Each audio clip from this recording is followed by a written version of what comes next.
শ্বশুরবাড়ির ঠিক সামনে লিচু বাগানটা, এত লিচু ধরে আছে, মানে আমার দেখেই মনে হচ্ছে এখনো পাকে নাই, তারপর দিয়ে একটা হালকা লাল হয়েছে।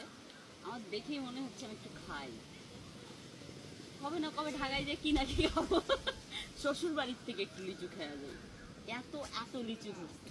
তারপর এখানে আমি একটা জিনিস দেখলাম, একদম প্রপার গ্রাম তো, তো এখানে আম কাঁঠাল এমন ভাবে ধরছে, দেখেন পাকে নাই, তারপরে হলো লিচুতে হলো ইয়া, মানে টেস্টটা কিরকম আসে জানি না। দেখি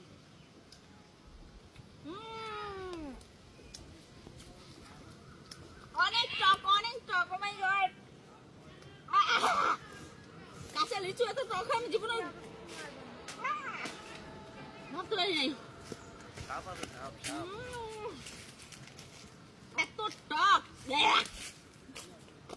কিন্তু অনেক লিচু, আমার মনে হচ্ছে সব নিয়ে যাই। Bye bye.